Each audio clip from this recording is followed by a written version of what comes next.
on me.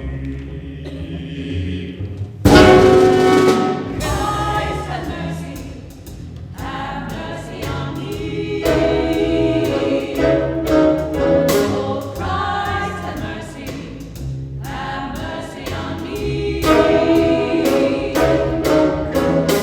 Christ, have mercy on me. God have mercy, And forgive us our mercy trespasses. on me. Oh, God have mercy, And protect us have from mercy evil. on me. God have mercy on me.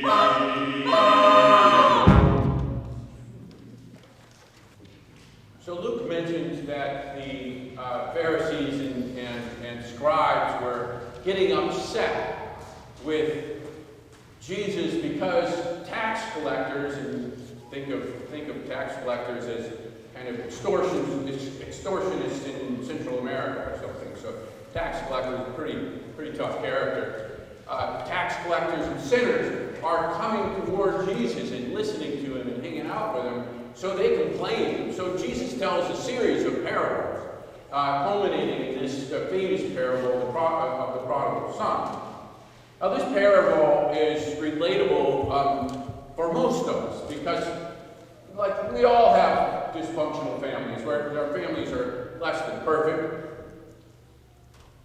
And a lot of us understand sibling rivalry and the perfectionist and the rebel, the one who stays and the one who ventures out, the competition for affection or love or recognition of one's uniqueness. Many know the parent's pain of having to let a child grow up and make decisions on their own, some that may be unwise or dangerous in their immediate or distant future.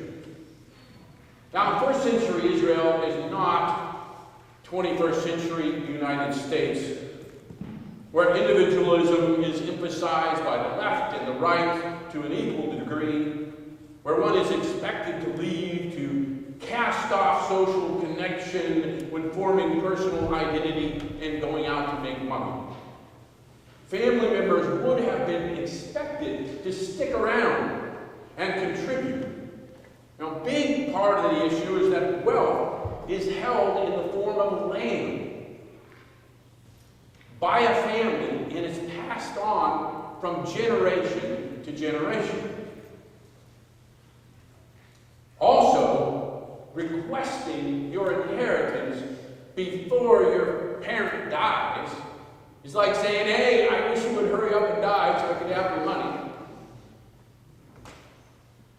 So the second son is not concerned about the family line, with family honor or shame, with helping the family, or keeping the wealth in the form that will continue on for generation to generation. He's concerned about his own personal, immediate desires. He asks his father for his inheritance early, liquidates it, and goes out to find his true self. It's party time. Now, from a family point of view, the son is missing in action. He's not around to give or receive love. They don't even hear from him. As far as they know, he can be dead. Rather than go out and make a way for himself, he blows all his money in wild living. Then he finds himself destitute, starving, and feeding food to unclean pigs. Food that he's feeding the pigs he would like to have. That's how hungry he is. I mean, imagine, today maybe, he starts out, he gets his family inheritance, cashes out, goes to Vegas, buys a fast car, has hot women, drives super fast, gambles, goes to Bali, comes back, then he decides he's going to go on tour with fish, starts taking ecstasy, moves on to heroin. Next thing he knows, he's living under a freeway, holding a cardboard sign that says, I bet you can't hit me with a quarter.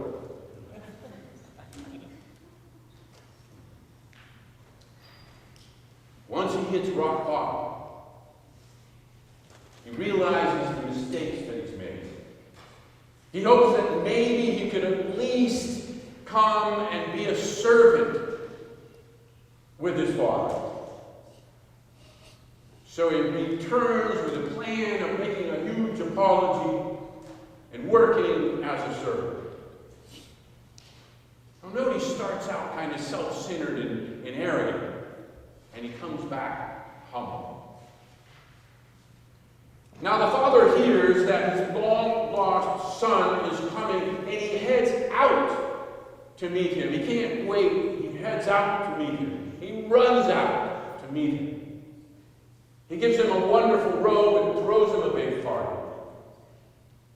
Now the first son, who stayed home and worked hard helping his father, was having none of it. Hey, wait a minute. My life matters too. I wish I could make it plain. There's a little self-centeredness and arrogance in the first son too. Dad says, hey, all that I have is yours, and you get to share it with me every single day. That's plain and clear to everyone. But your brother was dead, and now is alive. He was lost, and now is found. So Jesus gives us the image of God as one who loves and wants each and every one of us to thrive and succeed.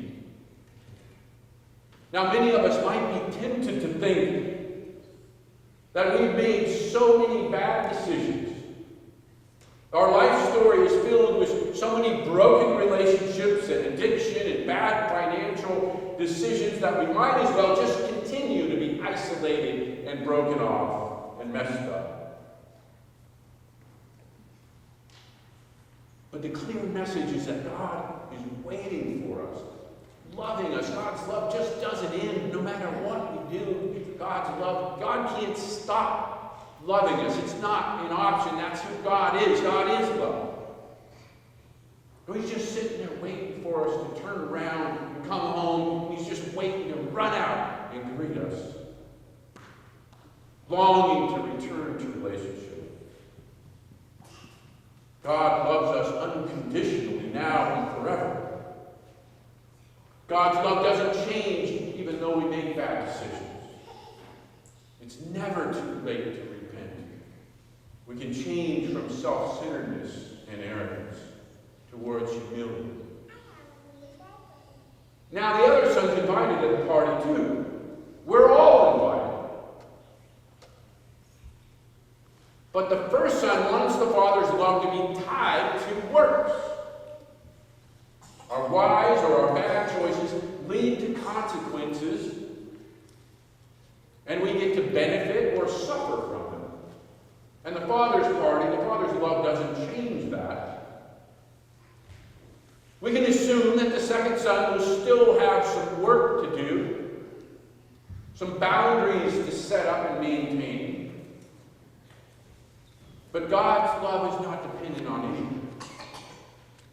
God just loves us. God loves you, no matter what. Loved you when you were given birth, loved you all the way through eternity. When we choose to humble ourselves, to look around and be grateful for all that is and all that we have, God is ready to throw a party.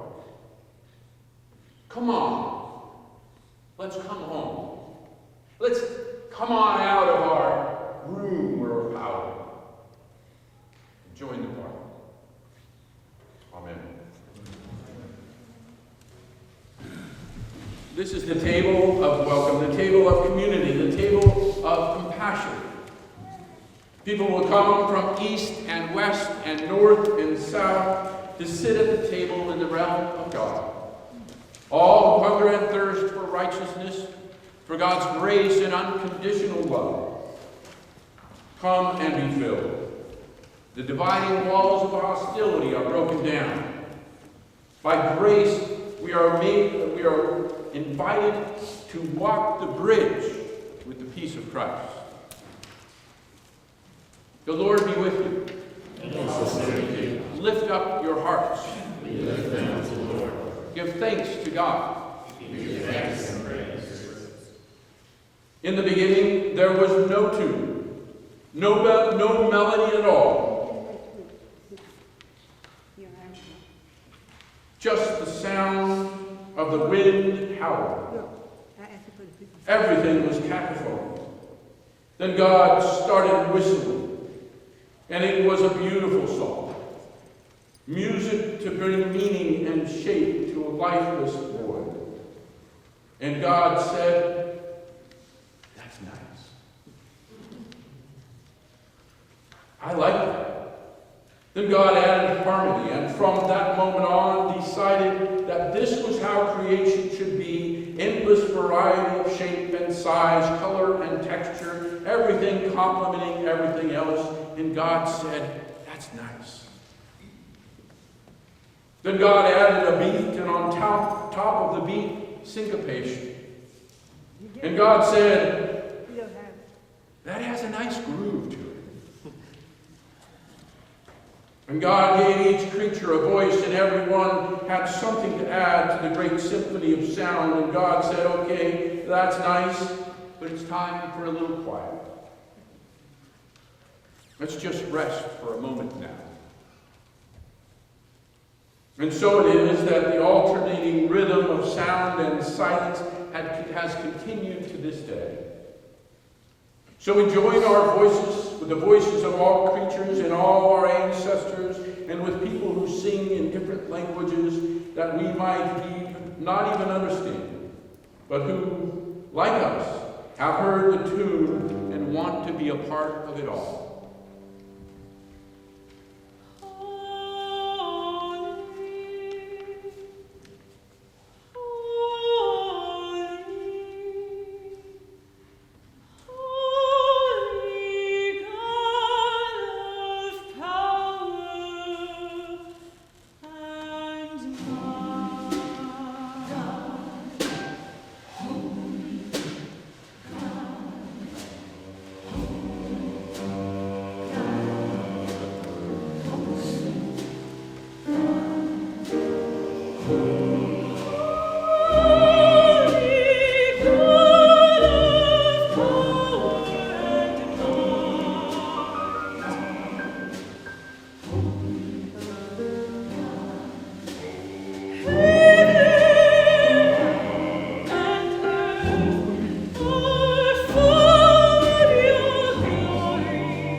One night God sat in with the band.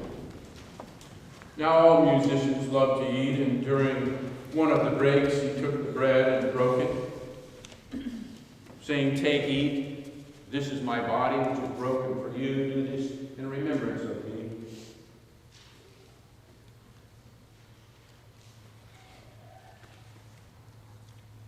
In the same way, after supper, he took the cup and poured it out, saying, "This is the cup of the new covenant, sealed in my blood, which was shed for the forgiveness of sins.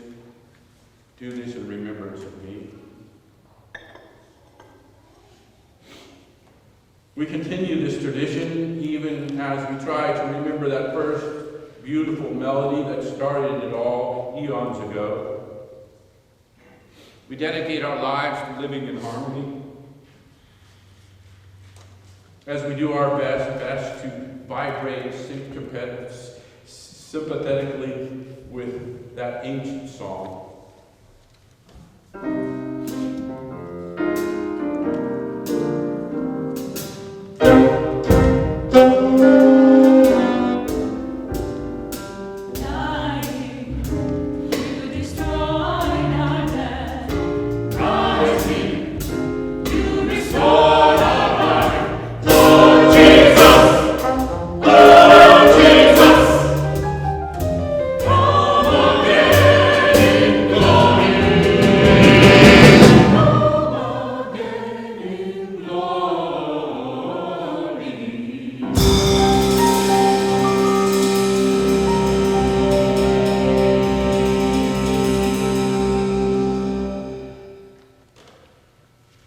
Holy God, nourish and sustain us with this heavenly food. May the rich, textured flavor of your creation in people, music, food, language, and all of life reflect your creative and loving spirit.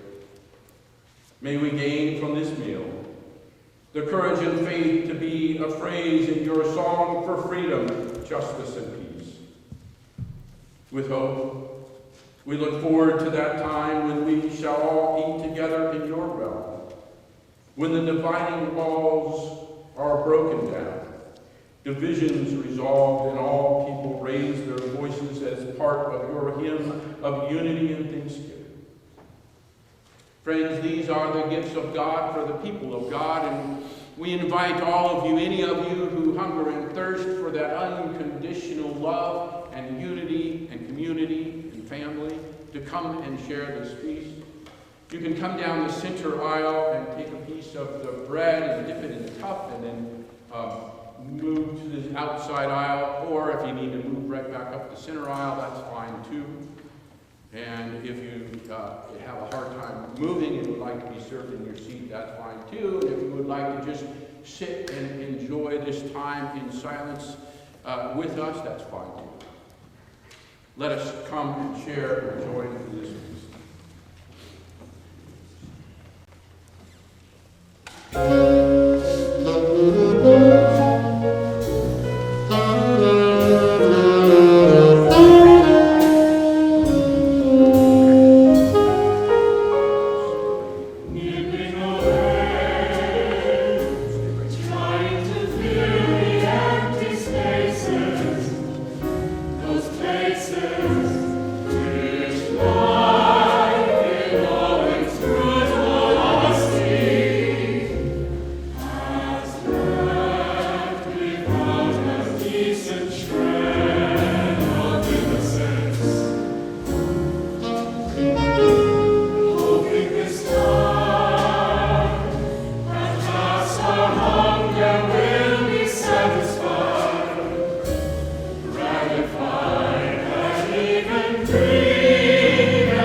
Stream.